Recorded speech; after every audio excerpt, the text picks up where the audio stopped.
hipertensión arterial, hipertensión arterial. O sea, va a hacer que la presión arterial aumente. ¿A qué se refiere esta anomalía? Resulta que la glándula suprarrenal puede tener tumores. Y estos tumores secretantes de aldosterona producen un síndrome que se llama el síndrome o síndrome de Cohn, como ustedes quieran. Este síndrome o síndrome de Cohn lo vamos a revisar un poquito en renal y también lo vamos a revisar con más detalle en fisiología 2. ¿Sí? El síndrome de Cohn es una anomalía donde existen tumores secretantes de aldosterona y no responden precisamente al sistema renina-angiotensina-aldosterona. Lo que hace la aldosterona, como habíamos dicho, es promover la retención de sodio y la excreción ¿de qué? De potasio. De hecho, la aldosterona no retiene sodio y agua. Eso quiero que entiendan. Y esto es pregunta hasta de residencia médica. Les van a hacer pisar el palito. ¿Sí? La aldosterona retiene sodio y excreta, o sea, promueve la excreción de potasio. Ahora, con la activación de todo el sistema, ¿ya se retiene sodio y agua? Sí. Entonces, el sistema renina-angiotensina-aldosterona promueve tanto la retención de sodio y agua para subir o mantener la presión arterial estable. Sí, lo hace, pero es todo el sistema. Pero cuando te pregunten de la aldosterona, ahí está el secreto de las preguntas. La aldosterona solo retiene sodio y excreta potasio. Lógico. Como producto de la retención de sodio, ¿quién le va a seguir al sodio? El agua. Entonces, por arrastre, lo que hace es permite que el agua le siga. Eso es lo que tienen que saber. ¿Sí? Y hemos hablado de este sistema que sí es importante y ya saben algunos detalles más. Bien, otra situación que puede producir un aumento de la presión arterial es que al paciente se le administre mucho volumen. O sea, ¿qué quiere decir? Si al paciente se le administra, fíjate por favor, mucho volumen sanguíneo, esto es entonces con el exceso de aldosterona. Pero si al paciente se le administra mucho volumen sanguíneo, o más que todo volumen, o bulimia le vamos a poner aquí, ¿en qué situación será? Pregunta, ¿ya? Escúchame bien, esto es importante para más adelante. ¿Qué es lo que pasa? Rara vez se va a administrar a un paciente mucho volumen sanguíneo o bulimia, ya con sueros o con que se realice más sangre, más rápido, lo que sea. Ya, ustedes como jóvenes pueden manejar la bulimia porque sus riñones, digamos que están bien, lo van a orinar. Pero ¿qué pasa con la bulimia en niños? Ojo, en niños y en adultos mayores, o sea, en ancianos, ¿ya? Ellos no pueden manejar bien la bulimia. Entonces, ¿qué podemos producir con el aumento de la bulimia? En primer lugar, la bulimia va a afectar primero al gasto cardíaco. Y si el gasto cardíaco sube, entonces, ¿qué va a pasar? La presión arterial también lo va a hacer, porque eso tiene una relación directa. Entonces, niños que se pueden, por alguna razón X o Z, puede ser mala atención de enfermería, lo que sea, que se le administre exceso de líquidos, o al ancianito se administre exceso de líquidos, van a ser hipertensión, que en los dos casos es peligroso, porque ambos pueden morirse. En cambio, jóvenes no es mucho porque ya van a ver que todavía manejan bien sus mecanismos de control. Bien, entonces situaciones que pueden producir hipertensión arterial. Ojo, les van a preguntar. Ahora, esto sí se presenta. Incluso los pacientes que tienen síndrome de Cushing, ¿sí? Iatrogénico, pero ahorita no voy a hablar de eso porque no está en el libro, hacen hipertensión. Si bien el Cushing está producido por un exceso de corticoides similares al cortisol, pero estos tienen una actividad mineralocorticoide además. Por eso de ahí tienen muchos fármacos que son esteroideos que no tienen actividad mineralocorticoide, la tienen poco. Pero no vamos a hablar, esto está en tu libro. Después ya tienen que aprender otro beneficio, ¿ya? Ahora, una situación importante que deben saber, y es importante, es cualquier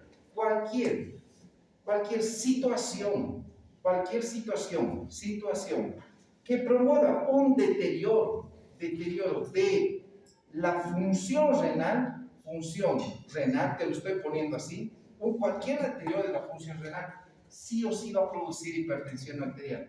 O por lo menos en la mayoría de los casos, estoy hablando de un 90%, ¿ya? Cualquier paciente que tenga cualquier situación que comprometa la función renal, puede ser insuficiencia renal aguda, insuficiencia renal crónica. Eso no te da el libro, solo te dice esto. Pero ¿a qué se refiere el de actividad renal? ¿Sí? Y el paciente que tiene insuficiencia renal aguda y crónica puede tener, y lo más probable es que tenga hipertensión arterial. Ejemplo, un paciente que tiene una insuficiencia renal de causa estreptocócica, por una enfermedad por el estreptococo, beta hemolítico del grupo A, la famosa faringitis produce eso, ¿ya? Pero resulta que estos estreptococos, lastimosamente, por X o Z motivo, el paciente tiene la característica de que los antígenos que produce este estreptococo, se llama el antígeno M, está llevando a microbiología, ¿correcto? El antígeno M se queda en el cuerpo humano. Y este antígeno M, como su nombre lo dice, es un elemento extraño, es destruido por el sistema inmune, pero además lo destruye el tejido sano. Y dentro de esos tejidos sanos que se destruyen es el riñón. ¿Sí? Y estos producen insuficiencia renal aguda en cuestión de días. ¿Qué hace el paciente como manifestación clínica? Hipertensión arterial. Entonces, cualquier deterioro de la función renal va a implicar hipertensión arterial en el paciente. Entonces, esto se ve en niños, por ejemplo. Niños de 8, 10 años que tienen faringoamigdalitis, pasan con fiebre, pero debido a la ignorancia de los padres y todo, no, mentizancito, le van a pasar con hierbitas de aquí, hierbitas de allá, va a pasar, lógico, ¿ya? Pero hay un detalle, el estreptococo, si bien el cuerpo humano va a destruirlo, ya deja su antígeno, ¿ya? Pero en el afán, el estreptococo se queda, ¿cómo les puedo decir? El estreptococo va a ir a diseminarse en el corazón, en los riñones, que le encantan los riñones y produce insuficiencia renal, ¿ya? Y después de ahí produce una nefritis estreptocócica, ¿ya? Eso no te dice el libro, pero te dice esto nada más. ¿Pero a qué se refiere? Te estoy dando, ¿sí? En serio que esto es importante, van a haber muchos de estos pacientes. Mucha gente en nuestro medio tiene esto, ¿ya? Pasa y terminado o sea, pasado esto y todo eso, el sistema inmune empieza a destruir el riñón, ¿ya? Y cuando los tienen jóvenes, te digo, y a los 20, 25 años se establece la insuficiencia renal con deterioro renal. Por eso, deterioro renal igual hipertensión arterial. Entonces, si tienes un paciente con hipertensión joven, ¿ya? ¿Qué tendríamos que descartar? Algunos de ustedes creo que tenían una presioncita medio alta, prehipertensos aquí cuando hemos tomado la presión, ¿no? ¿Quiénes eran prehipertensos? Ahí está el señor. Y en el otro grupo, ¿alguien tenía la presión alta y se han tomado la presión? ¿En el M2? ¿Todos sanitos? Bien. Pero ¿qué pasaría si en este momento viene un joven? No, él es prehipertenso, pero no sé, parece que estaba estresado nomás ese día, pero no puedo decir ahorita que es hipertenso, porque hay muchas cosas para evaluar hipertensión. Pero en este momento uno de ustedes viene con una presión de 160 sobre 100. ¿Ya? ¿Qué significa? Hipertensión. Es hipertensión. ¿Ya? Yo debo averiguar por qué está esta presión aquí. ¿Por qué está esa presión ahí? Ah, ¿será que está por estrés? ¿Estrés de qué? Ahorita no estás en exámenes. ¿Será que tiene algún problema familiar? Digamos que no tienes, no hay. Ya, muchas cosas. Entonces, ¿qué deduzco? ¿Ya? Eso no es normal en un joven. Ni siquiera en niño. ¿Ya? Especialmente en jóvenes, ¿cómo actúo? ¿En qué pienso? ¿Será que si es joven es hipertiroideo? El hipertiroidismo sí produce hipertensión arterial. ¿Ya? Ah, ya voy dilucidando. Ah, sí. Hago los estudios, no hay enfermedad tiroidea, ¿ya? Pero al ver eso le tengo que pedir sangre y tengo que pedirle función renal. Pero su función renal, al pedirle urea, creatinina y todo eso, está baja. ¿Ya? Entonces, ¿qué es lo que deduzco? En algún momento, y le voy a pedir, lógico, otros estudios más, perfil reumatológico, todas esas cosas, porque hay que pedirle, proteína C reactiva, todas esas cosas, y con todo eso positivo voy a deducir que mi paciente está haciendo una nefritis post-estreptocócica. ¿Ya? Lógico, está desarrollando eso y está deteriorándose en los riñones. ¿Sí? Lógico, podemos hablar de otras cosas más, otras enfermedades que pueden producir esto, es el Cushing, el hiperaldosteronismo, hay tumores en jóvenes, otras situaciones también que podrían estar alterando esto, que vamos a ir dilucidando. Pero lo más frecuente en joven, ¿qué vas a destacar? ¿Qué vas a sospechar? Hipertiroidismo o algún trastorno renal si tiene hipertensión. Ya, si yo tengo hipertensión, ¿en qué vas a sospechar? ¿Hipertiroidismo crees? No, no creo. ¿Ya? Pueden pasar. ¿Sí? ¿Tú crees que sospechen hipertiroidismo? No creo. ¿Quién sospecharía conmigo si tengo hipertensión? arteriosclerosis, diabetes, una hipertensión que es esencial, que digamos es hipertenso siempre. Y el otro diagnóstico sería, si no es hipertiroidismo y si su función renal de este señor está bien, ¿qué van a sospechar? Y le hacen todos los estudios, tiene hipertensión, ¿qué? Esencial. Este paciente ha nacido con hipertensión, entre comillas. Sus genes han hecho de que tenga hipertensión. Hay que cuidarlo, lógico, porque si no se va a morir joven. Así es. ¿Listo? Entonces, estos son los detalles, por favor, por eso se les da. La aplicación clínica es eso, ¿ya? Ahora, escúchenme bien. Sé que muchos, no sé si ustedes tienen colegas en los otros cursos, están ya en no sé qué capítulos, ¿no? ¿Ya? Lastimosamente yo no soy tan capo como sus docentes para correr rápido, ¿ya? Y a mí me gusta un poquito, si es que les ha servido, hacer la aplicación clínica de cada capítulo, ¿ya? Y ahondar esto, porque no es porque sí llevar fisiología, sino que tiene una razón clínica importante para llevar la fisiología y la aplicación y implicación. Bien, ahora, lo último que tengo que explicarles es una hipertensión que es característica que está en tu libro. Esta es clásicamente preguntada hasta en residencia médica, ¿ya? Y se llama la hipertensión. Es un tipo de hipertensión que hacen los pacientes. La hipertensión de gallbladder, ¿sí? De gallbladder, ¿sí? De un riñón, ¿ya? Y la hipertensión de gallbladder de 2 riñones, ¿sí? Harry Goldblatt, ¿sí? Descubrió esto en los años 1800 y describió qué pasaba. Primero lo que hizo fue experimentos, primero con humanos, que descubrió esto, por qué la presión subía, y después el experimento lo hizo con animales, que también salía lo mismo. Entonces vamos a estudiar qué es lo que pasa con esta situación, ¿ya?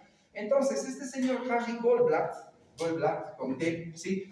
Resulta que descubre que pacientes que por alguna razón se les había extraído un riñón, hacían hipertensión, sabiendo que el otro riñón estaba sano.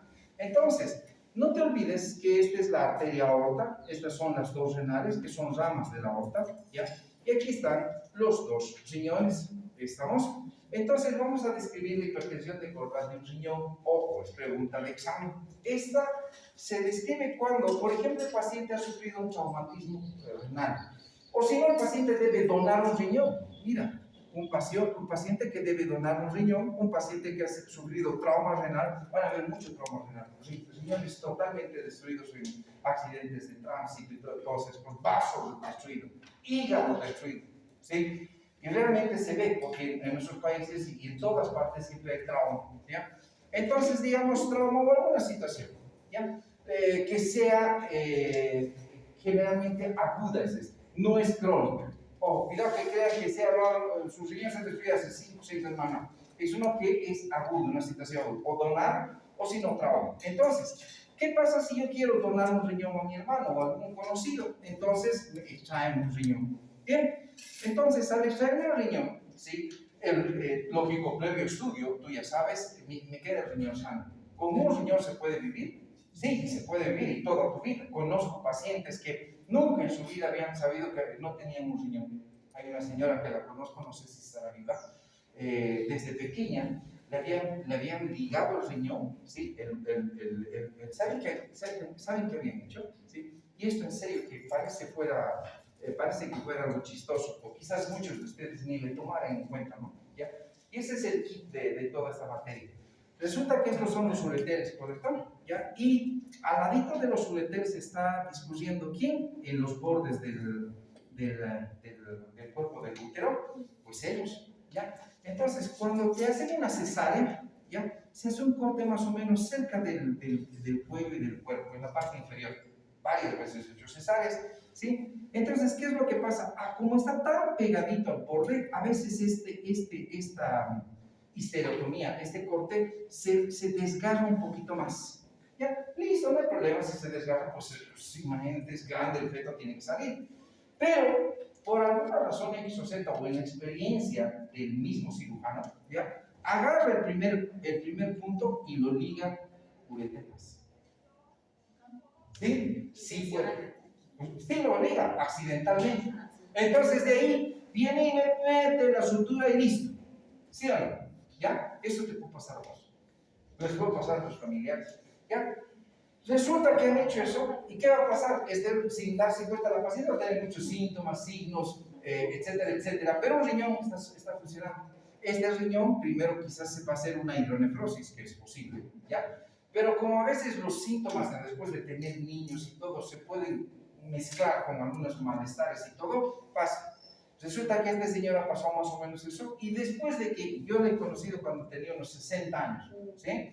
Entonces, ¿qué pasaba? Este riñoncito había estado así de pequeñito, ya se había hipertrofiado, pues, desapareció su función. Ya tenía el riñón, pero no funcionaba. Claro, después de todo esto, el cuerpo ha hecho un mecanismo para deshacerse de este tejido que estaba no funcionando. Toda su vida ha vivido con un riñón, pero había un detalle, tenía muchas infecciones urinarias. Entonces, por eso se diagnosticó esto. ¿Ya?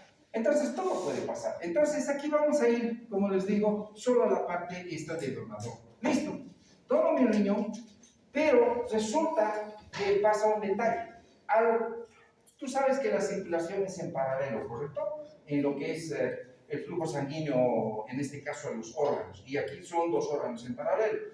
Cuando por alguna razón extraigo un riñón de cualquiera de estas formas de forma aguda, resulta que el otro riñón empieza a recibir el doble de flujo. O sea, el flujo que tenía que ir al otro no va, sino se distribuye ¿a cuál? Al otro, al que queda. Pregunta para ustedes, ¿qué hace un órgano? Incluso los riñones, si reciben más de lo que necesita de flujo sanguíneo. Pero no lo hablen así, los rechaza así, pero ¿cómo lo hace? Hace hace un mecanismo de control por sus necesidades. ¿Y cómo lo hace? ¿Saben qué hace? Ese rechazo que ustedes dicen, esa vasoconstricción, lo hace tan severa que hace esto. El mínimo de circulación le llega por un mecanismo de, si se quiere tomarlo, de resentimiento que tiene el tejido que queda. Entonces, en vez de solo ir al diámetro normal, este se cierra más de lo normal y prácticamente el flujo que llega a este riñón es el mínimo. Pregunta para ustedes, ¿qué pasa cuando a un riñón le llega poca sangre? ¿Ya? Cuando le llega poca sangre a un riñón, ¿sí? El riñón reconoce que la presión ha bajado. Más o menos así. Simplemente es su forma de pensar, si quieres tomar, si piensas los tejidos. ¿Ya? Entonces, cuando pasa esto, el riñón no entiende qué está pasando por esto del flujo. Y lo único que hace es las arterias. Ya saben que hay dos teorías, ¿se acuerdan? Se les va a preguntar. Una de esas teorías hace que se vasocontraiga y al riñón le llega menos flujo. Sin darse cuenta que todo está normal, pero solo ha producido una vasoconstricción renal. Entonces, ¿qué pasa? El riñón, esta vasoconstricción, dentro de estas células, entiende que la presión ha bajado. Y si la presión baja, ¿qué se activa? El sistema renina-angiotensina-aldosterona. Por favor, síganme. Esto es importante para fisiopato. No te imaginas cuánto. ¿Sí? Esto tienes que aprender bien, tienes que aprender bien. Entonces, el riñón y estas células no saben qué es por vasoconstricción y por qué ha producido un cambio, sino lo único que hacen es a la vasoconstricción responder con el sistema renina-angiotensina-aldosterona. Entonces, ¿qué hace el cuerpo frente al exceso y a la activación de este sistema renina-angiotensina-aldosterona? Empieza a retener ¿qué? Sodio, empieza a retener ¿qué? Agua, y lo que hace es ¿qué? Subir la presión. En otras palabras, en este paciente producir ¿qué? Hipertensión arterial. Por eso que en el donador, cuando se le extrae un riñón, hay que esperar la primera semana, los primeros 5, 6, 7 días, que este riñón se acomode al nuevo flujo. ¿Me están entendiendo? ¿Por qué? Debe manejar el flujo de los dos riñones, pero lo hace de una forma muy peculiar. Por eso que el donador, incluso en el trauma de un riñón, se utilizan fármacos hipotecos, o sea, para manejar la presión, para manejar la hipertensión arterial. Se maneja. ¿Por qué? Es esperable que un paciente que tiene un riñón que se le ha extraído de forma aguda por mecanismos de autorregulación, empiece a generar hipertensión arterial por la activación del sistema renina, angiotensina, aldosterona. ¿Correcto o no? ¿Sí? ¿Han entendido? ¿Quién no ha entendido? Esto les va a pasar. Está muy de moda hacer todas estas cosas, ¿sí? Incluso puede pasar en la familia y ustedes van a saber que sí se da. ¿Esto pasa? Sí pasa. Hasta que el riñón que queda logra manejar el flujo, o sea, de los dos. No aumenta, pero logra manejar, pero se debe acomodar nuevamente.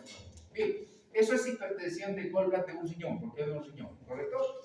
Ahora voy a explicar la hipertensión de Goldblatt de dos riñones, ¿sí?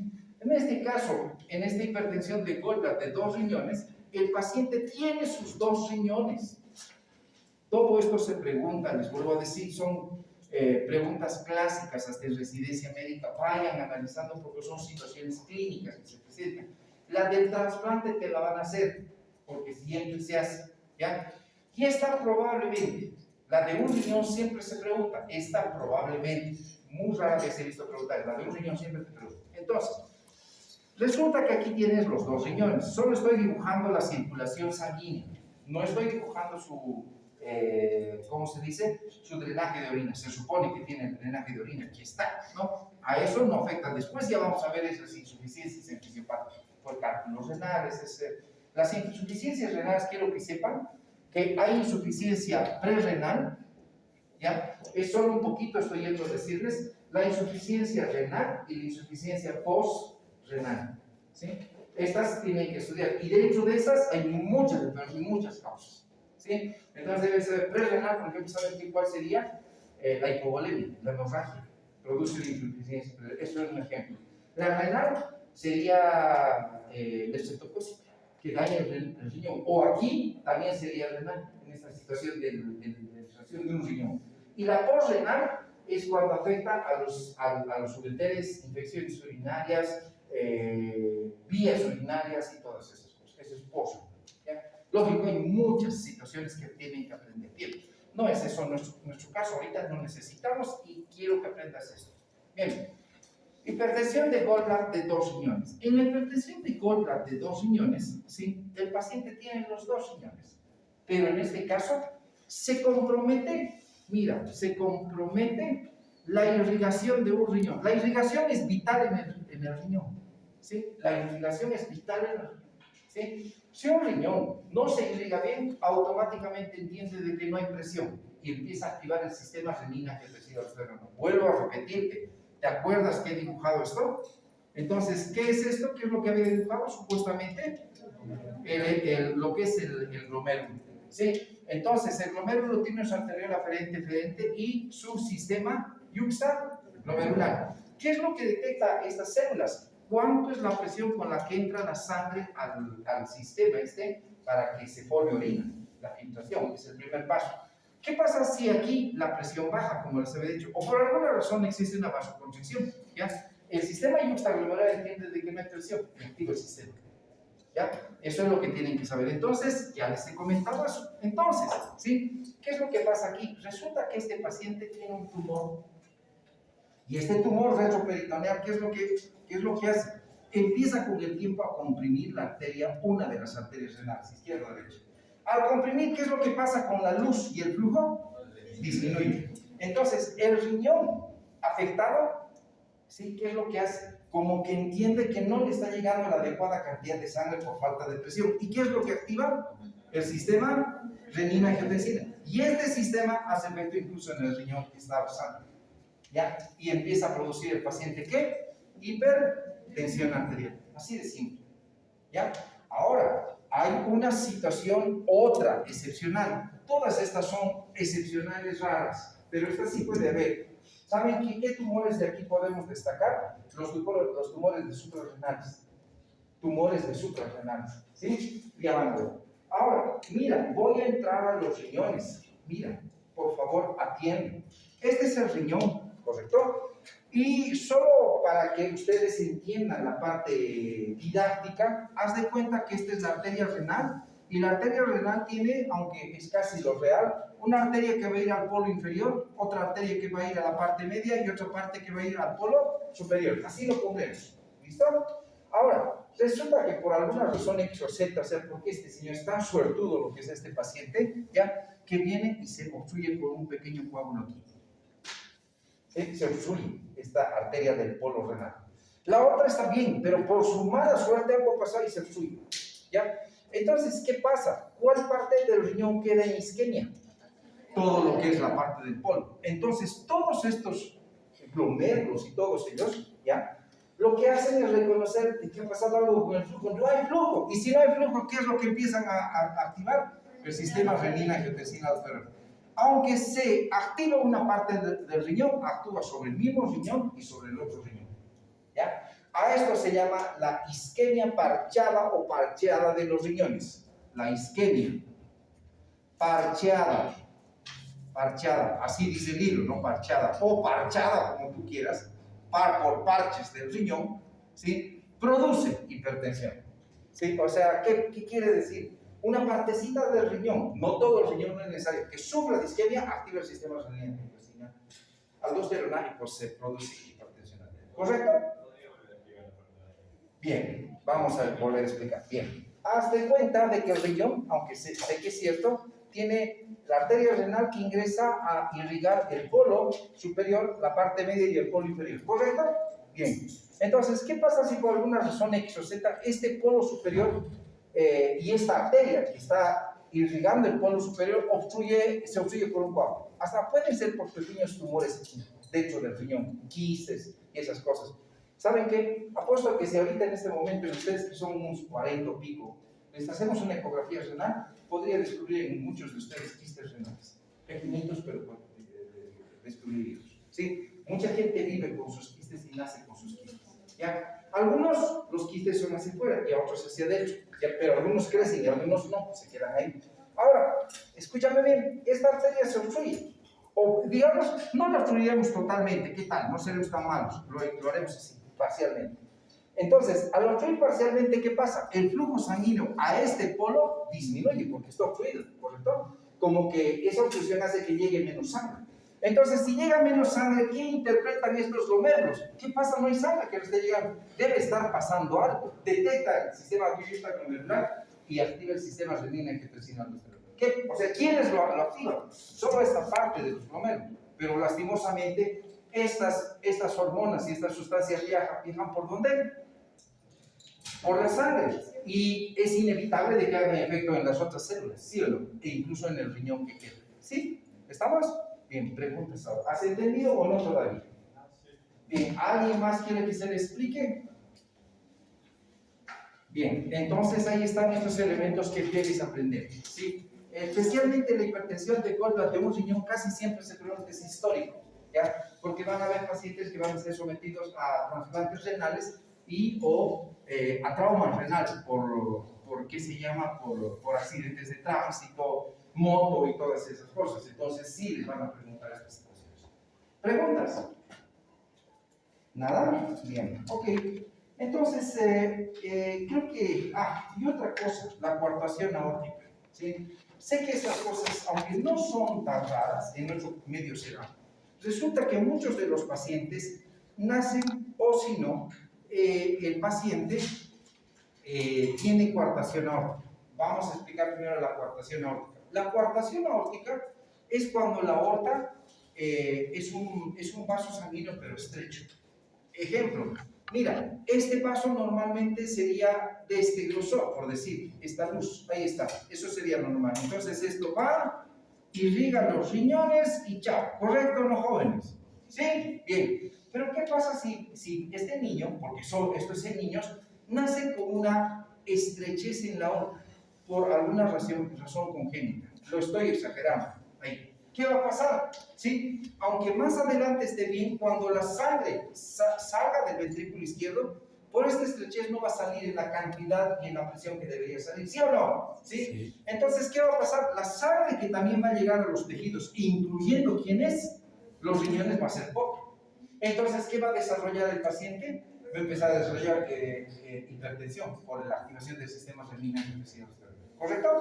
Esto en niños. Entonces, un niño, su presión, por eso hay los tensiómetros de niños. Creo que les he mostrado al grupo M1 los mangos, ¿no? Para niños, ¿ya? Incluso hay para recién nacidos, y estos hacen en recién nacidos hipertensión, ¿ya? Por eso que se tienen esos mangos. Ahora, la otra situación es la siguiente. Digamos, yo soy una persona ya adulta, ¿ya? Y igual que ustedes, ¿sí? Pero resulta que me ha dado fiebre reumática por X o Z motivo. No, espero que no nos dé, que a nuestros pacientes les ha dado, no a mí, ¿ya? Entonces, Pero resulta que la fiebre reumática ataca a las válvulas, tanto auriculoventricular como aórtica,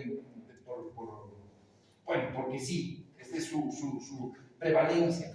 Menos ataca aquí a la derecha que a la izquierda. ¿Y qué pasa? Resulta que produce una estenosis valvular.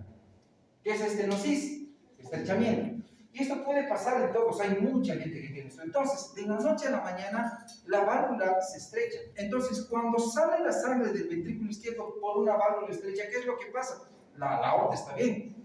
La cantidad de sangre que sale disminuye, ¿sí o no? Entonces, ¿qué pasa? La cantidad que llega sangre a los tejidos también disminuye. Y eso incluye ¿a quién? A los riñones. Entonces, ¿qué pasa cuando le llega poca sangre al riñón? Él interpreta que no hay presión. Entonces, ¿qué es lo que va a activar? El sistema renina-angiotensina-aldosterona y va a producir este paciente con estenosis valvular aórtica, hipertensión arterial, ¿correcto? Sin olvidarnos que mi paciente va a tener otras manifestaciones clínicas. ¿Por qué? Porque no te olvides que estas arterias llevan sangre al cerebro, ¿ya? Este paciente va a tener frecuentes desmayos y pérdidas de conciencia. ¿Por qué? Como la sangre sale en poca cantidad, no es suficiente para irrigar los tejidos, incluso el cerebro. Y como este tiene que vencer la fuerza de la gravedad, el paciente en reposo como ustedes está tranquilo. Pero ¿qué es lo que pasa cuando empieza a querer hacer ejercicios subgradas? Como que él no puede compensar, entonces el paciente se desmaya por una falta de riego sanguíneo, por esta patología.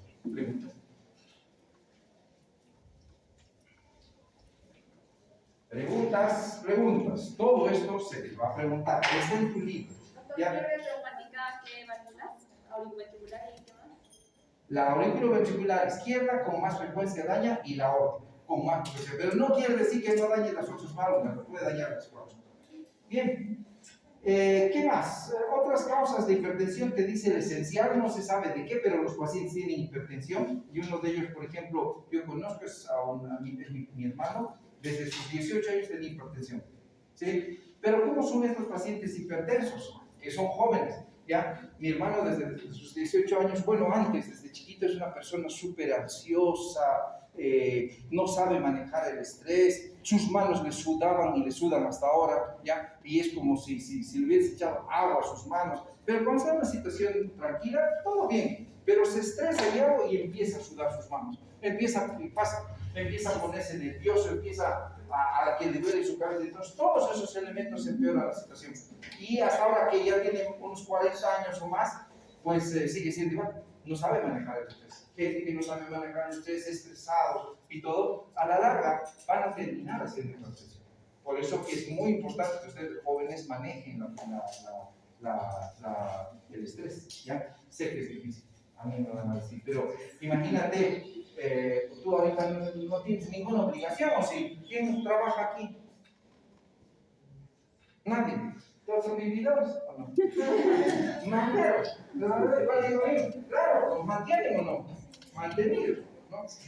Lo único que tienes que hacer, claro, lo único que tienes que hacer que es estudiar un poquito, ponerle empeño y listo. Pero no tienes esposa, no tienes hijos o esposo, no tienes pagos en el banco, o alguien tiene que pagar su luz o agua con su trabajo aquí. Nadie. Todos te lo pagan a la luz. ¿Qué más? Alguien tiene que pagar la universidad. Nada. Todos sus papás los pagan. O sea, no tienes ninguna obligación. Entonces tienes que saber manejar el estrés. Entonces, ¿de qué te estresas? Bueno, eso. ¿Bien? ¿O no? ¿Cierto? ¿Cierto? Es cierto. Bien. Un resumen de todo esto, del control de la presión a largo y a corto plazo, lo único que quiero decirles, ya lo dije, ya lo hice. Sí. La presión arterial para su control tiene dos mecanismos principales. Uno es el control a corto plazo, ¿sí o no? Y uno es a largo plazo. A largo plazo. Los dos mecanismos están integrados, no funcionan solitos. Quiero decirles, no funcionan solitos, ¿sí? Uno va detrás del otro y se integran los dos. Cuidado que crean, no a corto plazo es diferente, no, los dos se integran. ¿Cómo es el control de la presión a corto plazo? Esto, por favor. ¿Cómo es? Por el sistema nervioso. O sea, el control de la presión a corto plazo es por vía nerviosa. Simple. Por vía nerviosa. Por nervios. ¿Ya? De aquí tiene un papel importante. ¿Quién? El centro vasomotor. No te olvides de esto, ¿ya? Sin olvidarnos que aquí todo esto está integrado ¿con quién? Con los receptores. Estos receptores que les estábamos usando en el software, el día viernes, correcto, hemos visto. Bueno, voy a tratar con si terminamos antes un poquito este avance, sería bueno con el M1 y M2 en clase teórica hacer un repaso de todo esto para la examen, ¿ya? Sería bueno porque hemos visto interesantes cosas, ¿no? Ese día se ve, no es que te lo cuente, aquí es de pura memoria quizás, no, tienes que ver esa integración. Bien, para los receptores, ¿ya? Y además los quimioreceptores y otros receptores periféricos como los cardiopulmonares, los de movimiento, etcétera, etcétera, ¿sí? Una vez que ese sistema nervioso maneja la presión a corto plazo, le toca a largo plazo, pero el a largo plazo, ¿de qué se caracteriza? Porque ayuda a manejar la presión a largo plazo, pero siempre y cuando las ingestas y la ingesta y la pérdida de agua y sodio, pues estén en grandes cantidades. O sea, ¿qué quiere decir? ¿Sí? Cuando una persona toma mucha agua, no va a subir la presión. ¿Quién se va a encargar de todo esto? El mecanismo de control a largo plazo. Si yo consumo mucha sal porque me gusta lo salado, no sube mi presión. ¿Por qué? Porque mi sistema de control a largo plazo es eficiente. ¿Estamos? ¿Ya? Este control a largo plazo, ¿por qué? ¿Cómo se representa? Uno, el sistema renal. ¿Renal qué? Corporal, o de los líquidos corporales. ¿Cómo es este sistema? Este sistema hace que si tomas mucho líquido, ¿qué es lo que hacen los riñones? ¿Hacen qué? Diuresis por presión. Claro, lo orinas, en mucho líquido lo orinas. Si comes mucho sodio, ingieres mucho sodio, ¿qué hace tu cuerpo? Hace natriuresis por presión. O sea, eso es simple, ¿ya? Y el otro sistema es el sistema ¿qué? ¿Sistema qué? Sistema renina, angiotensina, aldosterona. Este es un control humoral, ¿sí? Más potente, pero no es tan importante como estos otros, ¿ya? Pero hay un mecanismo de control intermedio. ¿Cuál era? Está también en tu libro, lastimosamente le pone al último y no sabes de dónde ha salido. ¿Cuál es este intermedio? ¿Sí? Para que la presión, cuando hay estas situaciones, no suba ni baje, este mecanismo intermedio ayuda a manejar la presión desplazando el líquido ¿a dónde?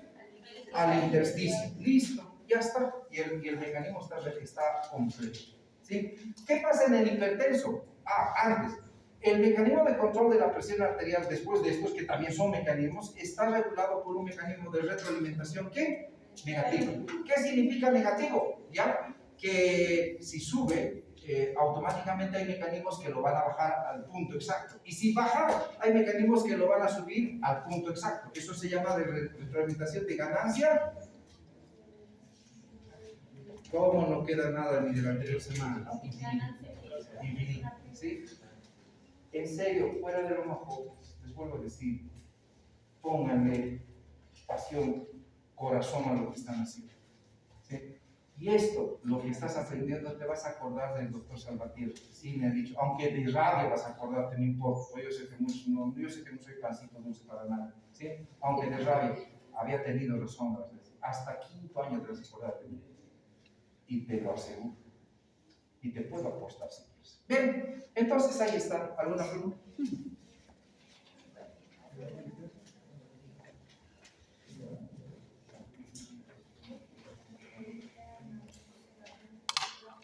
Bien. Capítulo 20. En este capítulo ya habla del gasto cardíaco. Gasto cardíaco y lo que sería el retorno venoso. ¿Ya? En el capítulo 20 habla del gasto cardíaco y el retorno venoso. Definitivamente, ¿sí? ¿Ya sabemos esto o no, jóvenes? ¿Qué dicen? ¿Sí? Pero antes ahora te voy a dar la definición que tienes que saber. Y esa definición se denomina y viene de la siguiente manera. ¿Sí? ¿Qué es el gasto cardíaco? Pregunta. ¿Ya? El gasto cardíaco, por favor, esta es la definición completa. No me lo van a resumir ni nada. Y cuidado que digas que el gasto cardíaco, hasta aquí hemos aprendido que el gasto cardíaco, ¿cuánto es? Es la cantidad de sangre que expulsa el corazón por minuto. Pero no solo es eso. El gasto cardíaco, desde el punto de vista clínico, porque este es clínico, ¿ya? Es la cantidad que expulsa el corazón por minuto, del corazón izquierdo, estamos hablando lógico, para satisfacer las necesidades de los tejidos. Vuelvo a repetirte. Entonces son alrededor de 5.5 litros por minuto, ¿sí? Pero estos 5.5 litros deben satisfacer las necesidades del organismo. Si quieres tomarlo, las necesidades ¿de quién? De los tejidos. Un gasto cardíaco puede ser 6 litros o 7 litros, pero no satisfacer las necesidades. ¿Ya? Por ejemplo, cuando tú haces ejercicio, un ejercicio moderado, tu gasto cardíaco llega a unos 15 litros por minuto. 15 litros por minuto. ¿Ya? Esta es la cantidad de sangre que expulsa el corazón por medio de un ejercicio. O sea, ¿qué quiere decir? El gasto cardíaco puede hasta 6 veces aumentar. O sea, ¿qué quiere decir? Aquí, ¿cuánto ha aumentado? Unas 3 veces. Pero en condiciones muy intensas, el gasto cardíaco puede, no he dicho que aumenta, lastimosamente en medicina, y contrario a lo que nos dicen las reglas para hacer exámenes, no habría que poner puede, pero lastimosamente puede en los libros, puede aumentar hasta 6 veces el gasto cardíaco. ¿Cuánto sería 6 veces? 6 por 5, 30. El corazón puede impulsar en alguna situación excepcional hasta 30 litros por minuto en una persona normal. ¿Ya? Estamos hablando, todos estos parámetros son adultos. Les vuelvo a decir, no lo van a meter al niño, para nada. ¿Ya? Todo lo que es niños es ciencia ficción. Es otras en pediatría van a aprender. Pero es lo básico aquí. ¿Sí? Pero todos estos valores en los niños totalmente cambian. Así que no se toman lo que es en adulto al niño. Ojo, te aviso. Muchos de ustedes hasta estaban pensando tomar la presión con el tensiómetro normal niños. No, nada. Todo lo que es niños es otro mundo. ¿Listo? Todos adultos. Bien. Entonces, ¿qué es el gasto cardíaco? La cantidad que expulsa el corazón por minuto. ¿Para qué? Para satisfacer las necesidades. Puede haber un gasto cardíaco de 7 litros, pero no satisface las necesidades. Entonces, eso se llama insuficiencia cardíaca. Entonces, cualquier situación que afecte al gasto cardíaco y no satisfaga las necesidades del organismo, eso se llama insuficiencia cardíaca. Eso van a llevar en fisiopatología. Entonces, para aprender insuficiencia cardíaca, primero tienes que saber lo fisiológico antes de lo patológico. De esta definición vas a deducir la insuficiencia cardíaca de gasto alto, de gasto bajo, todos los tipos de insuficiencia, izquierda, derecha, porque se dividen y se explican de muchas maneras. ¿Ya? Entonces ahí estamos hablando del gasto cardíaco. ¿Qué es el gasto cardíaco entonces? La cantidad de expulsa el corazón Por minuto, pero para satisfacer las necesidades del organismo. Bien, ok. ¿Listo? Bien, seguimos. Ahora, es importante que ustedes entiendan, cuando hablo de gasto cardíaco, ¿a qué me refiero directamente? ¿Ya? Antes de que me olvide, la cantidad de sangre que expulsa el corazón también se puede manejar por superficie de metro corporal, ¿sí? Y generalmente la cantidad de sangre que se expulsa por minuto es de 3 litros por minuto por metro cuadrado de superficie corporal en el organismo. Eso quiere decir que un paciente tiene alrededor de 1.60, 1.70 metros cuadrados de superficie, llegan a los 5.5 litros. ¿Ok? Esto también se pregunta en el examen. ¿Listo? Ahora, de aquí vamos a ir a destacar algunos detalles importantes, así como, por ejemplo, la función de bomba del corazón, ¿sí? La función de bomba del corazón está relacionado con ¿quién? Con el gasto cardíaco, ¿sí o no? La función de bomba del corazón está relacionada con el gasto cardíaco. Entonces, pregunta para vos, ¿qué se te viene a tu cabeza cuando hablamos de función de bomba del corazón? Un fenómeno interesante, una ley o un mecanismo. ¿El mecanismo de qué? De Frank Starling, ¿sí? Automáticamente, si yo hablo del gasto cardíaco y todo, estoy en relación con el mecanismo de Frank Starling, ¿sí?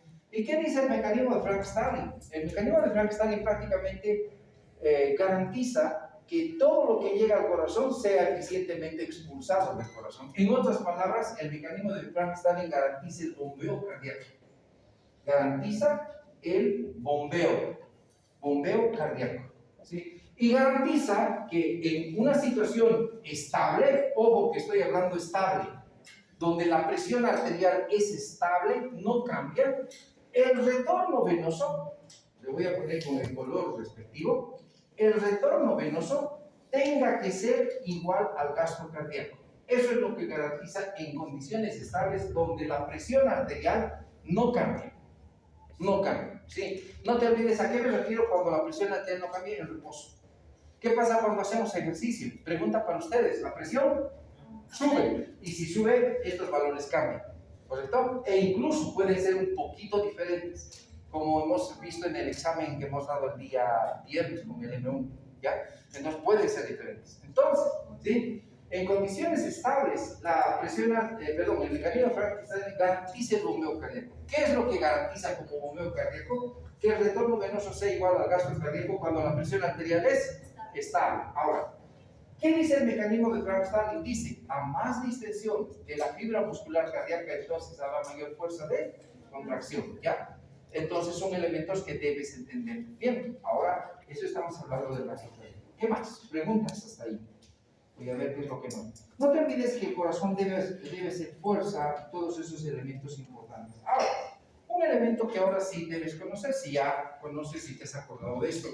Resulta que, ¿por qué siempre relaciono gasto cardíaco con retorno venoso? ¿Ya? Y esto sí es importante, ¿sí?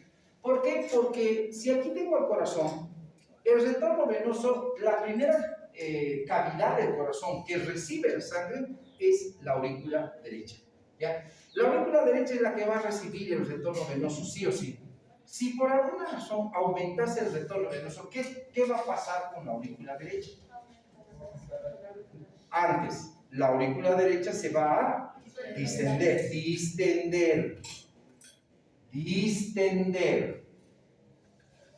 Por eso es que deben entender, no se hipertrofia. No hay aquí hipertrofia, se distiende. Más agua, la aurícula como que se distiende más, ¿sí? O sea, las paredes, ¿qué es lo que hacen?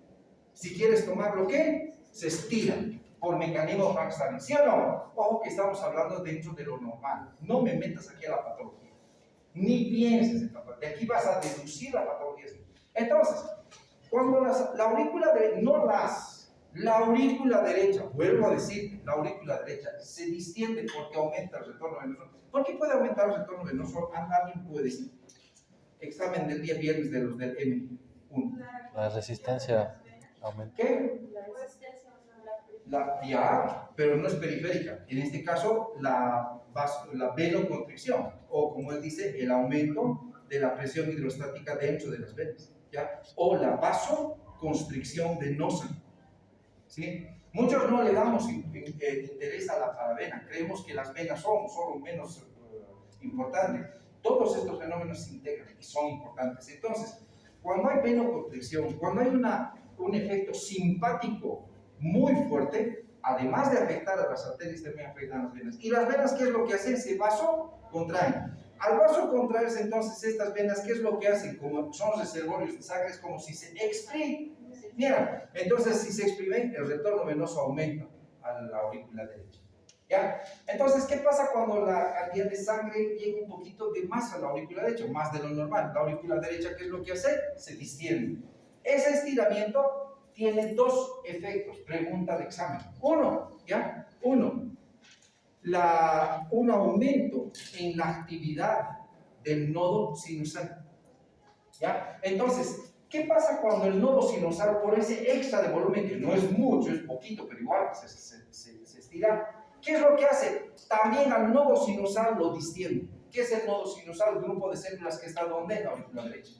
Entonces, como es parte de la aurícula derecha, cuando le llega extra volumen este nodo sinusal y estas células también se distienden. ¿Y qué es lo que hacen? Como que ese estiramiento del nodo sinusal promueve un aumento del cronotropismo en el corazón. Cronotropismo. ¿Sí? ¿Qué es este aumento del cronotropismo? Sería un aumento ¿de quién? De la frecuencia cardíaca. Y no te olvides que el gasto cardíaco depende de dos variables. ¿Cuáles son? El volumen sistólico por la frecuencia cardíaca. ¿Ya? Entonces, si aumenta la frecuencia cardíaca, como el gasto cardíaco es directamente proporcional, ¿qué va a aumentar? El gasto cardíaco. Entonces, de por sí, si aumenta el retorno venoso por ese estiramiento, también tiene una tendencia, por eso, a aumentar ¿quién? El gasto cardíaco. ¿Sí o no? ¿Ya? Un elemento que ya es de compensación que tiene el corazón. ¿Estamos? Bien, nada sería eso. ¿Sí? Ahora, resulta que, aunque aquí hay tres fenómenos, les daré demasiado los tres, no importa, porque esto es para ordenar, ¿sí? El otro fenómeno es el siguiente. Si por alguna razón la aurícula derecha se distiende en condiciones normales, más por un exceso de líquido o sodio que hayas ingresado, porque es el caso de ir al cine, ¿se acuerdan? ¿Sí? La aurícula produce una hormona, esta aurícula derecha, ojo, la derecha, ¿sí? Produce el péptido natriurético auricular. Produce el péptido natriurético auricular. ¿Qué pasa si sube el gasto cardíaco? Pregunta para ustedes. En la ley de Ohm. ¿Qué pasa relacionado con la ley de Ohm? La presión arterial es igual al gasto cardíaco por la resistencia vascular, ¿correcto? Si aumenta el gasto cardíaco, ¿qué pasa con la presión? Y en tu cuerpo, el cuerpo se puede dar el lujo de aumentar la presión en condiciones estables o de normales. No. Entonces, ¿qué hace el cuerpo cuando llega un extra de distensión porque está sentado ahí en el cine, pero está queriendo subir tu presión? Este extra que ha sido ingerido y por el sodio y todo, distiende a la aurícula y la aurícula produce este péptido natriurético. ¿Qué hace este péptido? ¿Sí? Promueve la eliminación de sodio en los riñones. ¿Sí? ¿Para qué? Donde ve el sodio, ¿quién le sigue? El agua. Y lógico, va a disminuir ese volumen y ese gasto cardíaco va a disminuir para que la presión se mantenga, ¿qué?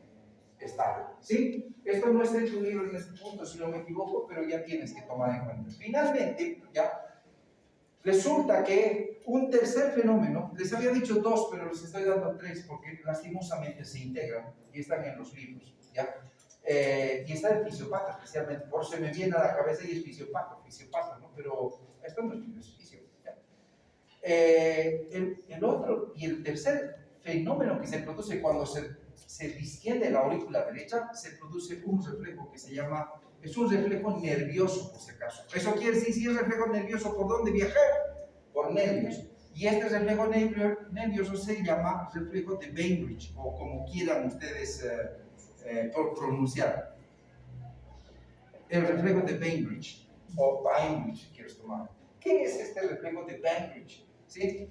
Resulta, mira por favor, te ruego que tomes atención, este reflejo es un reflejo nervioso. Entonces, la aurícula derecha tiene terminaciones nerviosas procedentes del bajo, ¿ya? Pero son terminaciones nerviosas que son aferentes al centro vasomotor. ¿Dónde llegan las señales al centro vasomotor? ¿Me pueden decir? ¿Se acuerdan del centro vasomotor? Por favor, espero que te acuerdes. ¿Dónde estaban? Había una zona vasoconstrictora, una zona vasodilatadora, y en la base de la protuberancia o cerca del bulbo, el área sensitiva. Lo he puesto solo puntos, son dos, ¿se acuerdan? El libro dice a los dos lados, los que han leído, ¿ya? Pero no nos hagamos tanto lío en eso. Entonces, este es el área vasoconstrictora, este es el área vasodilatadora y este es el área sensitiva, que es parte del núcleo del tracto solitario. Entonces, estas señales del reflejo de Bainbridge viajan por todas estas terminaciones que son provenientes, bueno, ramas del vago, así se llama, son ramas del vago. Ahí está el núcleo de Hering, el núcleo suparino y otros más. No te olvides que esto no solo está conectado aquí, también son los callados, los vagos, los perros. Esto de acá. Entonces, esta distensión de la aurícula, ¿qué es lo que hace? Detecta que hay un extra de volumen. Si hay extra de volumen, ¿qué es lo que va a pasar? ¿Sí? ¿Va a tender a qué? A subir la presión. ¿Qué tendría que hacer el cuerpo humano? Los vasos sanguíneos, porque ese es el centro vasomotor, ¿o no? ¿Sí? Para, de una u otra forma, manejar un poquito esto, porque de hecho ya aumentar el gasto cardíaco por otro fenómeno, ¿ya? Pero no va a ir a las áreas cardioaceleradoras ni cardioinhibidores, sino solo es al centro vasomotor. ¿Qué hace? Esta señal llega porque hay extra de volumen y automáticamente esta señal activa al centro vasodilatador, lo estimula. Y este centro vasodilatador inhibe al centro vasoconstrictor, disminuyendo ¿qué? Exacto. ¿Para qué? Para que la presión se mantenga estable. ¿Sí? Todos estos fenómenos lastimosamente deben ser. Porque de aquí vas a deducir la patología. Sí o sí vas a deducir la patología. Te cuento que hasta hay tumores que producen péptidos en las aurículas. Sí, hay tumores. ¿sí? Por eso que el mal funcionamiento de este sistema produce pues, trastornos severos en lo que es hipertensión arterial. Mira cómo el organismo tiene tantas situaciones o mecanismos para garantizar que tu presión arterial esté normal y estable, por todas partes. Tiene varios sistemas. Y esto está relacionado con el gasto cardíaco también, porque es el gasto cardíaco. ¿Preguntas? La 2, ¿podrías repetir, por favor? ¿Cuál? La de la péptido natriurético. Estado del péptido natriurético. Bien, el péptido natriurético es una hormona, se secreta en la aurícula derecha. Este péptido se secreta cuando hay distensión o sobredistensión de la aurícula. En este punto no te habla el libro todavía, ¿ya? Pero tienes que saber, porque si se distiende la aurícula derecha, ¿qué significa? Que ha aumentado ¿quién? Y si aumenta el retorno venoso, ¿qué aumenta? El gasto cardíaco. Y si aumenta el gasto cardíaco, ¿qué es lo que aumenta? La presión. Y tu cuerpo no puede darse el lujo de aumentar la presión. Tiene que mantenerse ¿qué? Normal. ¿Cómo lo hace el organismo? Entonces, para garantizar eso, este péptido natriurético se secreta en esta aurícula y esta hormona viaja hacia los riñones. ¿Para qué? Por los riñones se elimine este exceso de sodio para garantizar que la presión se mantenga estable. No obstante, esta distensión auricular desencadena el reflejo de Bain, que es un reflejo nervioso. Entonces manda señales al centro vasomotor, y le dice a este núcleo del tracto solitario, que es el área sensitiva, hey, estaba por alguna razón tendiendo a subir la presión, hay que hacer algo. Sí, yo he hecho algo, ya he compensado. Le dice, sí. Yo también ya he mandado una señal a los riñones, ya bien, para que eliminen el sodio, no tiene que subir la presión, pero haremos algo más ya. Entonces activamos el centro vasodilatador, inhibe al centro vasoconstrictor, y de esa manera, ¿qué es lo que hace? Disminuye la resistencia vascular periférica para mantener por los dos caminos, por este y por este, la presión arterial estable. Entonces lo hace así. O sea, maneja sí o sí de alguna manera la presión debe estar estable, siempre, ¿ya? Y no vale. ¿Preguntas? Solo con la distensión del nodo sinusal, el ritmo cardíaco puede subir del 10 a 15%. Eso, ¿sabe quién pregunta? La doctora Barreto. A veces, no sé. ¿Ya? Solo con la distensión del nodo sinusal, la frecuencia cardíaca puede aumentar entre un 10 o 15% la frecuencia cardíaca. ¿Ya? Y lógico, con los otros fenómenos más. A veces lo hace, he visto preguntas de ella que nos relaciona y pregunta esto, por eso lo ¿ya? Dime. Entonces, el reflejo de Daiquiri solo va a reducir la resistencia vascular periférica, pero no va a afectar a la circulación cardíaca. Afecta también, porque lo que va a hacer de una u otra manera, como es, pero no lo hace directamente. Ahora, ¿por qué te digo que va a afectar? Porque en el centro vasomotor están dos áreas, el área cardio aceleradora y el área cardio inhibidora, ¿sí? De una u otra manera, indirectamente lo va a hacer. ¿Por qué? Pues ya te digo, son mecanismos integrados. Lo hace indirectamente, no directo. Por eso se ha hecho vasomotor, ¿sí? Este núcleo del tracto solitario no está solo conectado a esto, sino está conectado a estas áreas. Entonces, ¿qué hace?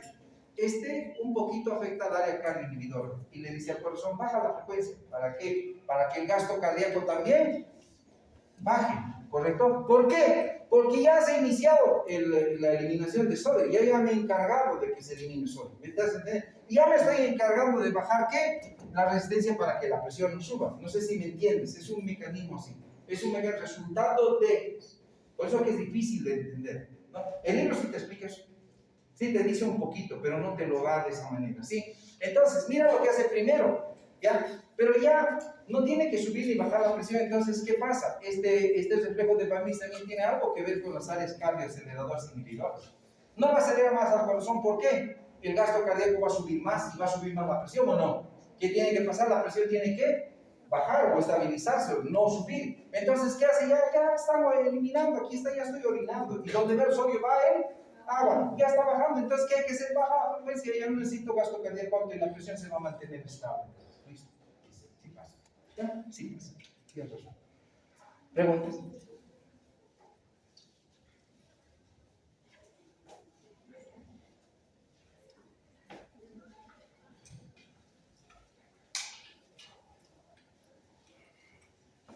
Bien, seguimos.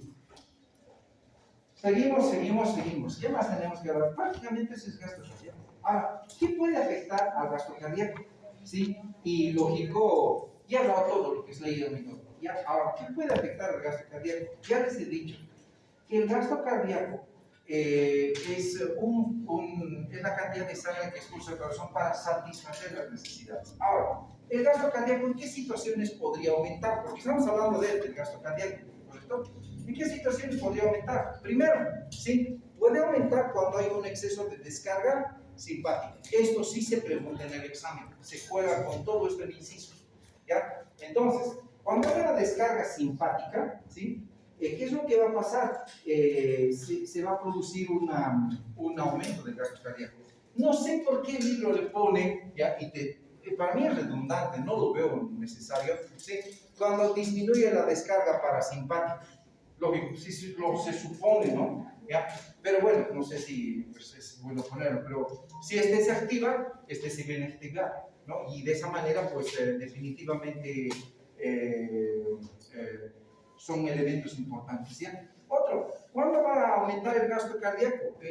Aquí podemos poner sí en el ejercicio. De hecho, el ejercicio es descarga simpática, pero la descarga simpática es mucha, es estrés y esas cosas, ¿ya? En el ejercicio sí aumenta el gasto cardíaco, ¿sí? Después, la hipertrofia cardíaca. Entonces, cuando un corazón está sometido a mucho volumen o mucha descarga, sobrecarga de volumen, mucho volumen o sobrecarga de volumen en el corazón hipertrófico, también aumenta el gasto cardíaco, ¿ya? Esto se ve en los deportistas de profesión. Deportistas de profesión tienen corazones hipertróficos, ¿sí? ¿Pero por qué? Porque así lo requiere su organismo. Porque crece tu músculo esquelético, a la par debe satisfacer este corazón al músculo esquelético que crecido. Por eso es para satisfacer las demandas. Se hipertrofian, no son hipertrofias patológicas, por si acaso, entonces va a subir el gasto cardíaco de ese deportista. Ojo, estoy hablando dentro de situaciones que podrían ser aceptables para quien tienes, ¿ya? ¿Qué pasa otra situación? La otra situación es la siguiente. ¿Qué harían ¿qué va a pasar en qué situaciones podría bajar el gasto cardíaco? ¿Pueden decirme? ¿Sí?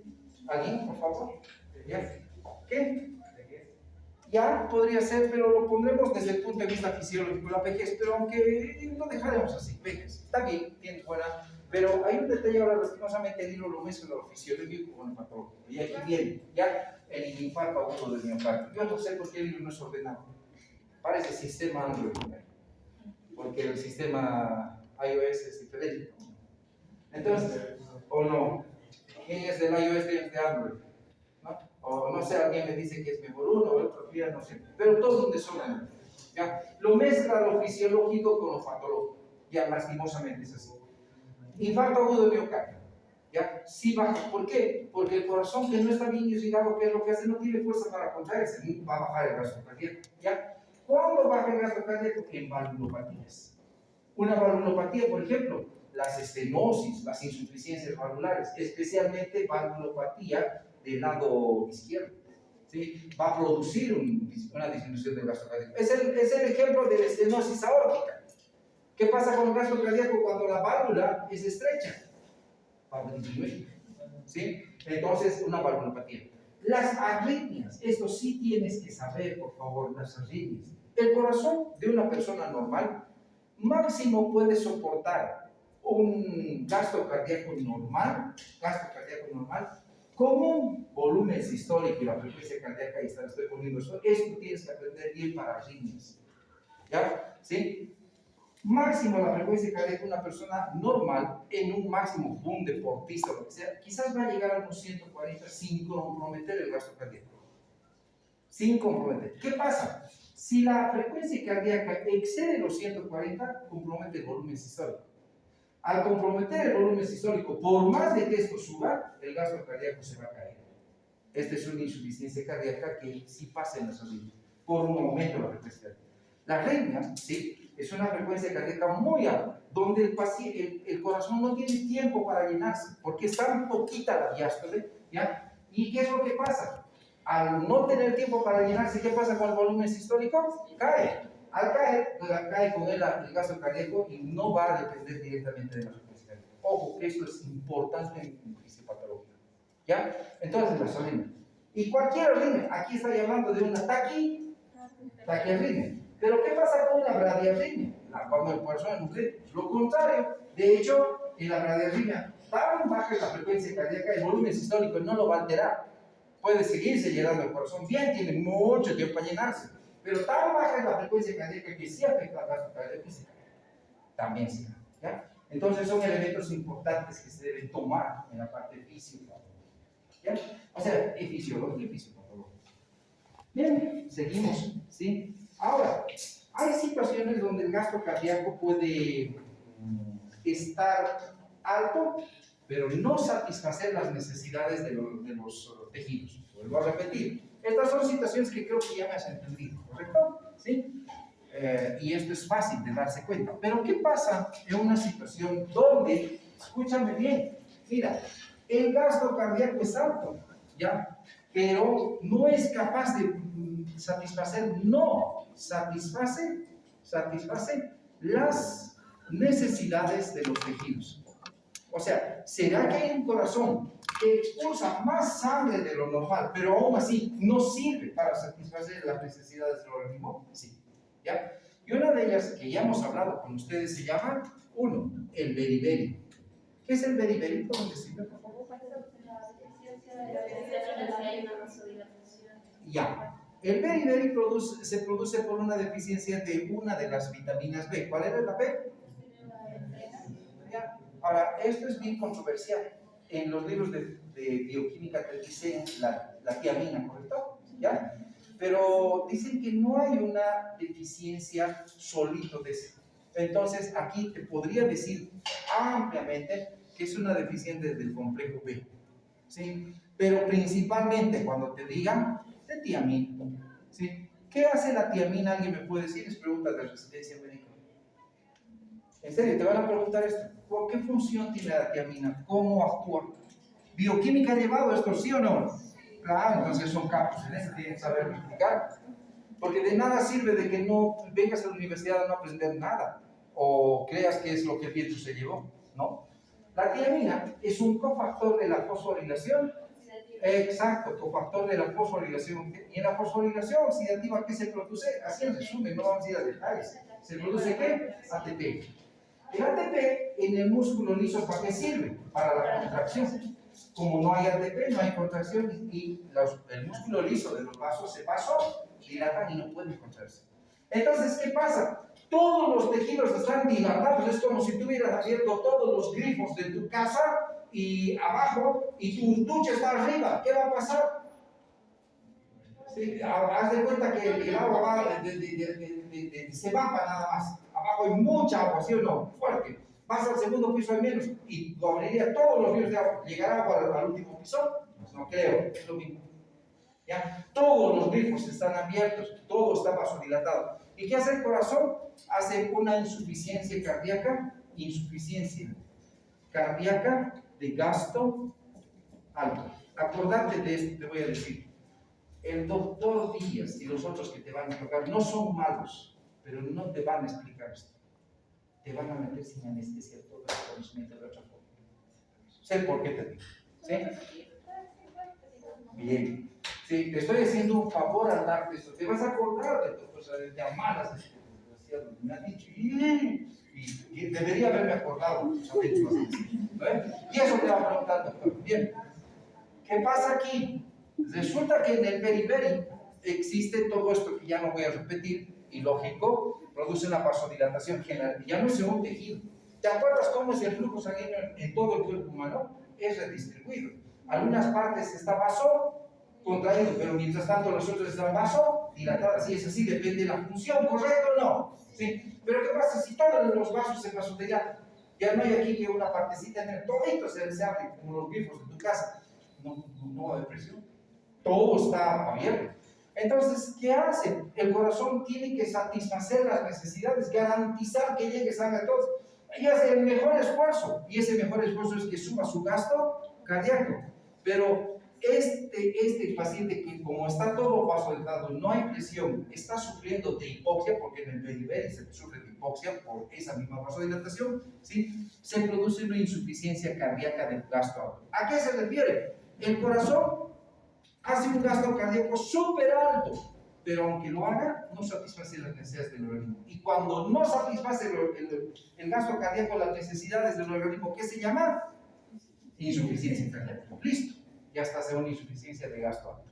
¿Ya? Esta es pregunta clásica en examen junto con la que les voy a decir a continuación. ¿Ya? La hipertensión, el hipertiroidismo.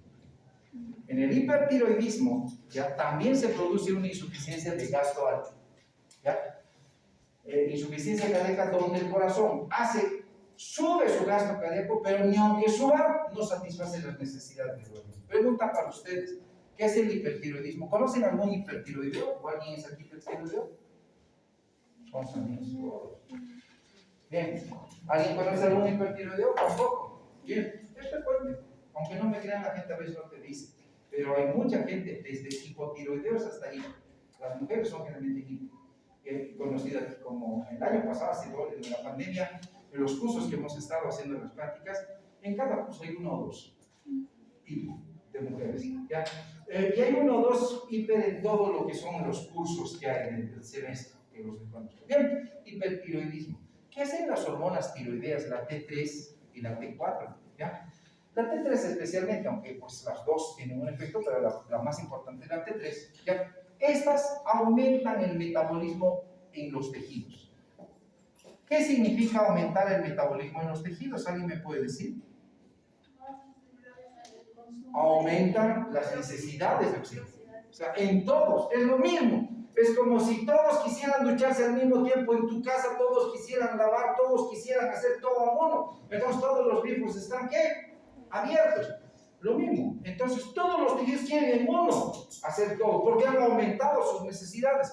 Pero ¿qué es lo que pasa? El corazón quiere compensar eso, va a hacer un gasto cardíaco alto, pero no va a poder compensar. Entonces, ¿qué se produce en el hipertiroidismo? Una insuficiencia cardíaca, también de gasto alto. No te olvides qué es la insuficiencia cardíaca. Perdón, ¿qué es el gasto cardíaco? El gasto cardíaco es la cantidad de sangre que sube el corazón por minuto, pero para satisfacer las necesidades. Porque puede tu corazón usar 10 litros, pero no satisface. Entonces es insuficiencia cardíaca. Preguntas.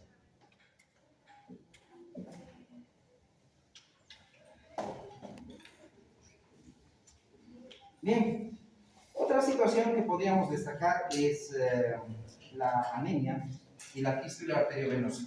Anemia. ¿Qué son las anemias? ¿Alguien me puede decir?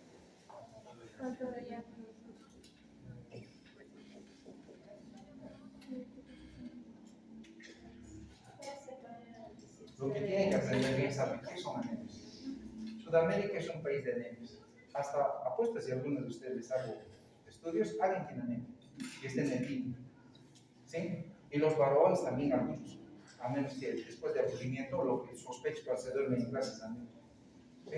O hipotiroidismo, uno de los dos. No, claro, siempre.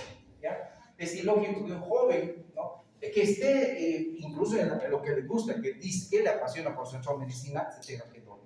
Es como cuando vas a la película, vas a ir a ver, ¿qué es de ver últimamente? Nada. No, vas a estudiar. ¿No? Pero la película más interesante que vaya, ¿no? No te vas a ir a pagar tu, no sé, la plata que sea, no importa la plata, pero te vas a ir a dormir, ¿no? Es interesante, importante. Lo mismo. Bien, anemias. Las anemias son un grupo de enfermedades hipóxicas. Sí. Las causas son muchas, no te voy a decir, ¿ya? Si un tejido está en hipoxia, ¿qué hace?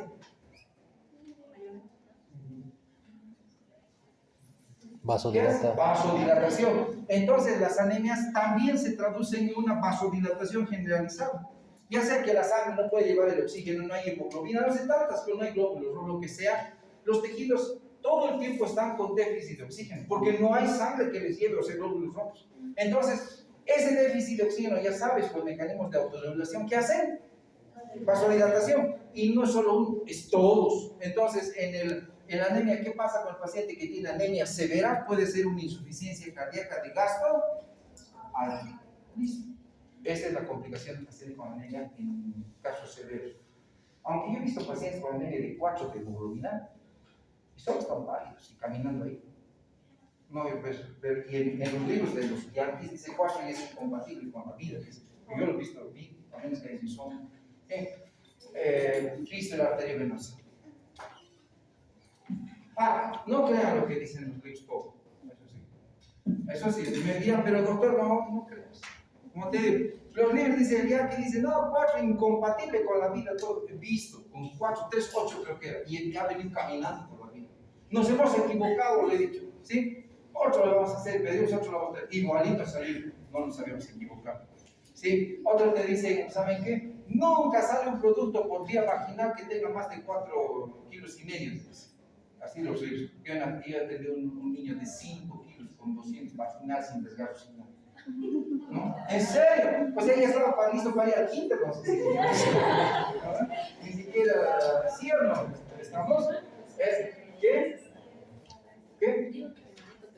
Claro, sale por cesárea, pero imagínate, viene la cholita que ya está en el expulsivo. O sea, ya está la cabeza en el canal de parto, no puedes metérselo. Ya está ahí, no me va a ganar, no, nada. Con calvita, lo pesas y él no lo quería. Hasta en Romana le vamos a ir a pesar 5 kilos, sí. Fuera de broma, porque tienes tus mesitas especiales, y han pesado. No se imaginan lo que me ha costado para que no se caiga el palo. No, ya van a ver, cuando nazca un niño va a ser como el jabón que agarran en la ducha. Ya se quiere ir, igualito, ya ves que está agarrado así. Pues no hay otra. ¿Ya? Les voy a comentar una experiencia interesante que he tenido. ¿Ya? Yo ya estaba casi 2 años de ¿qué se llama? De médico, pero estaba trabajando en el hospital que me quedé para hacer un poquito de patio porque me dejaban operar y todo. Y había mucho para hacer. Entonces, una de esas llega con interna mi compañera de curso que se ve atrasado en la materia. O sea, a todos echamos juntos, pero con ella se quedó por exocetamotino. Ya va a ser su docente, no lo sé quién es. Pero va a ser más o menos en Quintana, solo se silban esas cosas. ¿Ya? Solo era la experiencia. ¿Ya? Esta chiquita siempre, yo la conocía desde el colegio porque estaba en mi curso en el colegio. ¿Ya? Pero siempre era las que respiran oxígeno, no ven los respirantes. ¿Ya? ¿Qué creen que esperen? Y le digo, segundo día estaba conmigo, de interno. Le digo, yo estoy aquí 2 años, te voy a enseñar unas cosas que me tienes que ayudar porque aquí se trabaja. No te preocupes, que esto, que lo otro. Y un día, llega un par, en un día, esa primera semana, 2 días, 3 días, y estaba lleno porque llevo un accidente de tránsito, creo que era una flota o algo así, yo estaba atendiendo en emergencias, y era sábado en la tarde. Pues estas esas veces eran solo 2 internos y un médico. Y si eran 2 internos, era uno ella, yo y mis enfermeras, que eran 4, para un hospital de 30 camas. ¿Ya? Y encima en San Marcos, en todo. Estaba atendiendo consultorio y le digo, 6 de la tarde, 4 de la tarde, algo así, y le digo, entra una paciente con un trabajo de parto, y estaba casi listo, borrado y todo. Y le digo, ¿vas a ver el parto? Sí, sin ningún seguro, todo bien, sí.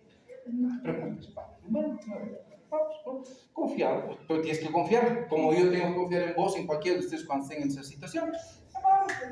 Cuando voy, pues estoy en emergencia, bien feliz, y viene la enfermera de sala de partos, de quirófano. Me dice, doctor, por favor, vaya a ver a su interno, no sé qué macana se ha hecho. Alguna cosa. Y sí, sus cosas malas. No va a ser cualquier cosa, ¿no? Y cuando voy, primero lo que había pasado es que el niño le había ganado, pues, porque la mamá empujó de tal manera, solo como bola, para, ¿sí? ¿Ya? Y casi se había caído, eso me ha dicho la enfermera, quizás se ha caído, y la enfermera la había tenido que agarrar. Y nada sería eso es lo de menos, porque si no se ha caído al final no pasa nada y el control al bebé nada más, ¿ya? Pero lo que pasa es que por no retener que no salga de golpe la cabecita, sí, me ha dicho un desgarro de lo que es el útero, y en vez de hacerle episiotomía, es una buena episiotomía, idea primitiva o algo así, segunda. A veces es necesario, a veces no, con la técnica del médico, ¿no? Pero la mayoría de las veces no, si eres bueno para tener. Entonces, le he dicho, pero tan chiquitito, seguro de miedo, ¿no? Porque es su inexperiencia, pero que había salido la boca, como todos sus vaginas estaban desgarradas hasta el fondo, ¿ya? Y sangraba, ¿ya? Y me dice, ni modo, tú me has dicho sí, me dice, ¿y ahora qué vamos a hacer? ¿Quién va a reparar? Soy yo. Ella era así chiquitita, sus manitos chiquititos. ¿Quién vas a suturar hasta allá? Pues tú lo llevas a así tienes que aprender, se aprende a cortar. Ahora sería eso, ¿saben qué? la veo un poquito en uno de esos, me doy la vuelta, porque entras con tu pijama de cirugía, con tu gorrita, todo eso con tu cofia, ¿no? Bien, solo tienes que entrar con todo estéril, ¿ya? Bien mojada, ¿no? Como si hubiera hecho un balde de agua. Claro, como no había retenido la cabeza, la voy a hacer con tal, todo mojado.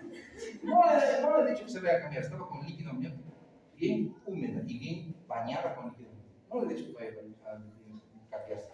Me he esperado a que termine, porque he dicho, así vas a hacer cuando un día pase, ¿ya? Y vas a, para que se le caigan sus humos, ¿no? Y todas esas, y también que aprende. Entonces, sí he reparado, hay que reparar, y una cosa que les voy a decir, señoritas y a los señores, ¿sí? Las señoritas tienen su vagina, ¿no? Cuando repares una de esas partes, repara como si fuera tu vagina. No quisieras que lo hacer con lo que de salteña, ¿no? ¿Ya? Y a los varones, ¿ya? No, en serio les digo, porque a veces no pensamos en eso. Y a los varones, para tener su esposo o alguien, quizás como mujer, reparen como si fuera de tu esposo. No lo dejes, no, es más justo. ¿Sí? Y eso aprendí también de un docente gallego. Y es de mi primer parto, yo ya sabía, porque yo desde el tercer año aprendí partos y me dejaron, porque yo me metía. Pero esta vez ese ginecólogo era malito y no nos quería los de la privada, éramos los primeros que estaban votando ahí, ¿sí? Y me dijo, ahora has hecho la episiotomía, ¿no, doctor? Sí, con su sarcasmo. Ahora vas a reparar como si fuera de tu mujer. No, calladito, ya sabía que vi que ser, pero con cara. Esas, ¿no? Muchas cosas que te va a tocar pasar. Y desde esa vez esta chiquita, y cuando nos encontramos, sé que es de las que sigue respirando oxígeno, pero conmigo es ahora, ¿cómo estás? Mucho gusto, ¿no? Mucho, bueno, humildad, no es humillarse, sino es humildad. Es saber que no es pues así nomás, ¿no? Así. Después ver tumores en el sangre, es interesante. Y así se aprende. Bien, fístula arteriovenosa, ¿ya? Esta fístula arteriovenosa te lo voy a explicar así, de esta manera, ¿ya? Y la explicación es de esta manera, fíjate, ¿ya? ¿Qué es una fístula, jóvenes? ¿Cómo la definirían? Es un producto que se pone en una o cuando es en diálisis. Ya, está bien, es una fístula, es una comunicación entre arteria y vena, directo, ¿no ven? ¿Ya? Pero aquí yo te lo voy a explicar con esto, aunque yo te lo podría dibujar, arteria, mira, esta va a ser la fístula, ¿ya? Y esto va a ir a los tejidos, ahí está, ese es el capilar, ¿sí? Y este es el capilar, y esta es la parte venosa. Entonces, la fístula va a ser una comunicación entre vena y arteria para evitar el tejido, eso es lo que es una fístula, ¿ya? Pero te lo voy a dibujar aquí para que me entiendas mejor, sé por qué te digo, porque el conducto arterioso persistente también es una fístula, ¿qué dice? Claro, es una comunicación entre ¿qué? Entre una arteria y una vena. Entonces, mira, ¿qué pasa en el paciente que tiene un conducto arterioso persistente? Sí se da. Y en los que hacen fístula. ¿Ya? Mira, evitas los tejidos. Un tejido que en vez de que la sangre vaya por el tejido, se desvía y pasa directamente a la vena. ¿Qué sufre el tejido? ¿Qué sufre el tejido? Isquemia. Ya, o hipoxia. ¿Ya? Y esta hipoxia, perdón. Ah, no estoy en clase.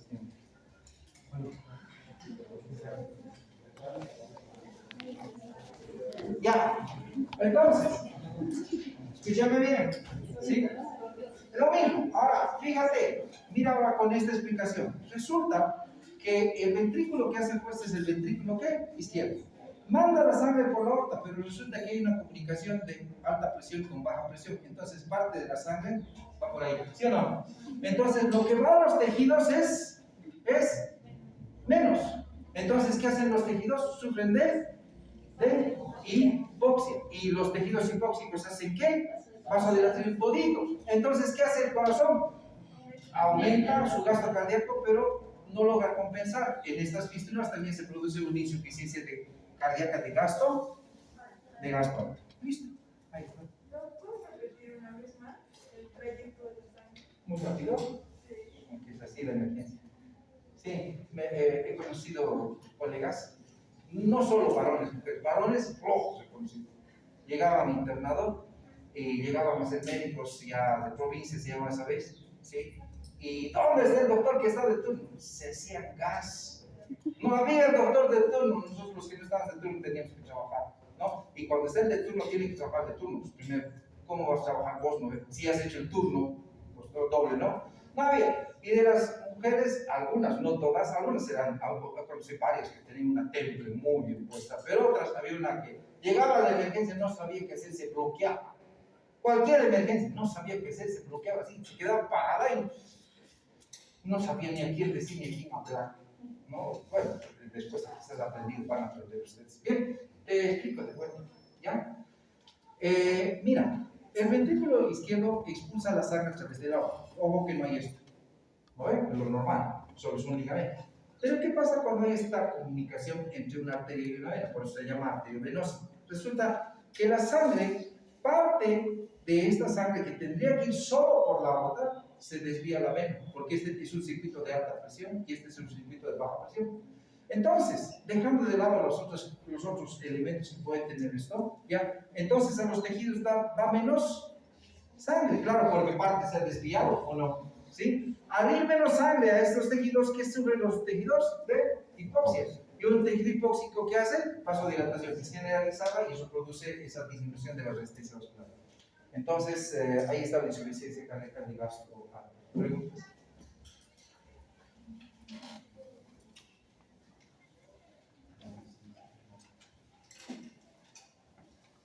¿No hay preguntas?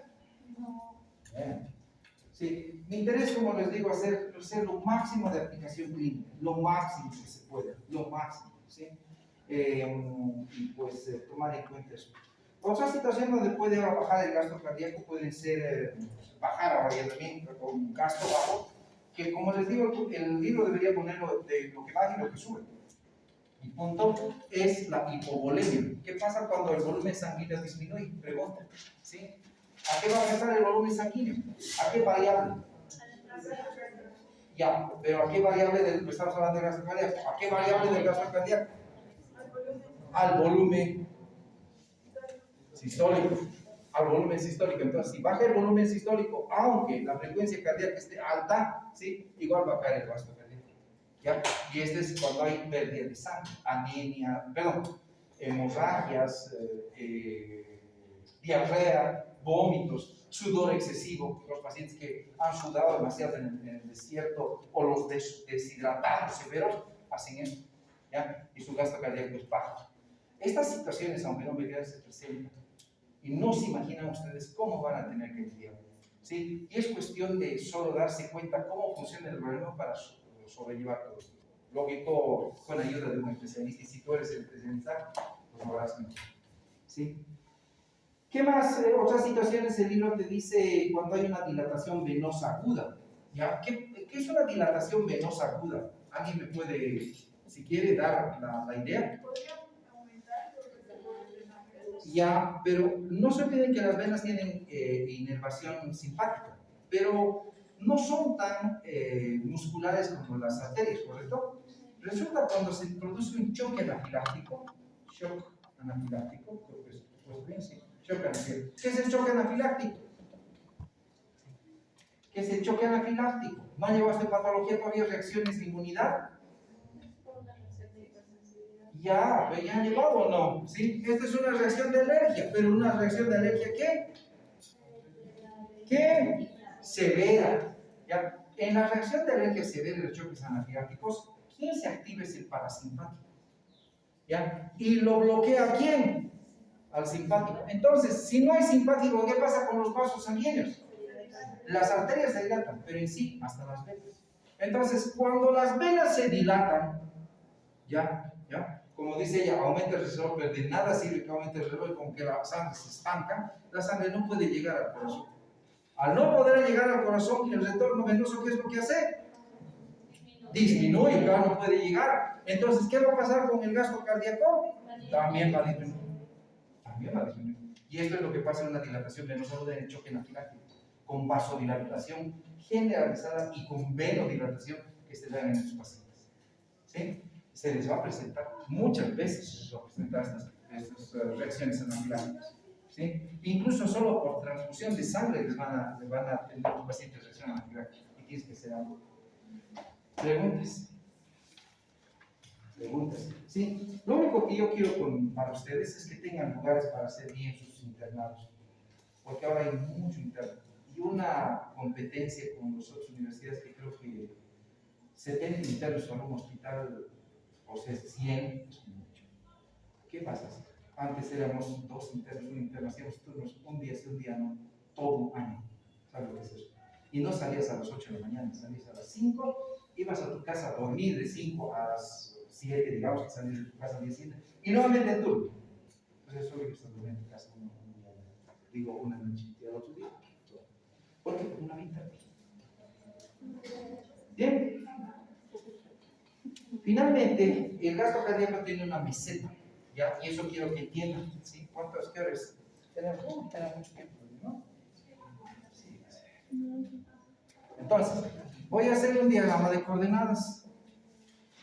¿Cómo es? ¿Qué les parece estudiar fisiología y medicina con diagrama de coordenadas y es cosa medio grave, no? Sí, yo también sí. No te la contaban eso, ¿no? Ya. Bien. En el eje de las IES, atende esto porque te va a servir. En el eje de las IES, este es Y, este es X, ¿sí? Se pregunta esto en el examen. ¿Sí? Yo pregunto, los otros doctores también. Vamos a poner al gasto cardíaco y al retorno venoso. ¿Por qué lo pongo aquí a los dos? No dividido, ¿no? ¿Por qué lo pongo a los dos? Los dos son iguales, ¿sí o no? No, en condiciones normales son iguales, ¿ya? Y aquí voy a poner la presión de la aurícula derecha. Ahí está. ¿Sí? ¿Cuánto es la presión de la aurícula derecha?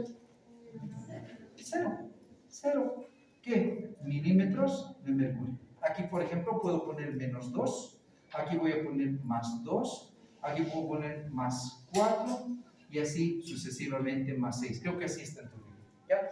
Y aquí puedo poner, por decirte, 1, 2, 3, 4, 5 litros. 5 y medio, creo que pone el libro un poquito más. Pero ponemos aquí 5. 6, 7, 8, 9, 10, 11, 12, 13, 14, 15.